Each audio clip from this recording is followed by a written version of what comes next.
វីដេអូមុនខ្ញុំបានបង្ហាញដល់អ្នកគ្នាអំពីរបៀបនៅក្នុងការសេរី setting របស់កាស AirPods Pro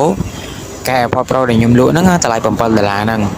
ហើយមួយទៀតខ្ញុំបង្ហាញអំពីរបៀបនៅក្នុងការ set up សលេងរបស់វាមិនឲ្យល្អខ្ញុំបានប្រាប់ហើយតែថ្ងៃនេះខ្ញុំនឹងប្រាប់ដល់អ្នកគ្នា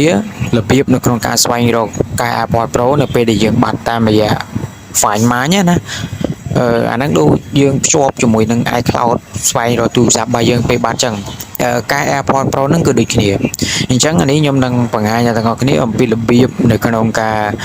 ស្វែងរកវាហើយនឹង connect របស់វាតែយើងត្រូវធ្វើម៉េចអញ្ចឹងដើម្បីភ្ជាប់វាបានអ្នកទាំងអស់គ្នាគ្រាន់តែចុចទៅក្នុង Bluetooth ដែលយើងបានភ្ជាប់កាសហ្នឹងអញ្ចឹងយើងសង្កត់លើនឹងមកបន្ទាប់មកវានឹងឃើញពាក្យដែលយើងបានភ្ជាប់ជាមួយនឹងកាសហ្នឹងណាអញ្ចឹងកាសហ្នឹងឈ្មោះអីយើងភ្ជាប់ហ្នឹងចុចហ្នឹងមកចុចហើយយើងស្គាល់ទៅក្រោមរកពាក្យថា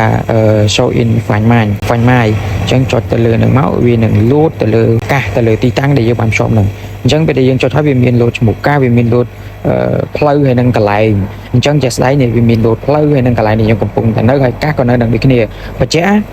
កាសនឹងនៅណាទីតាំងក៏វាលោតនៅនឹងតែជាក់ស្ដែងកាសនេះគឺខ្ញុំយកមកតាមខ្លួនហើយនេះខ្ញុំនឹងបង្ហាញ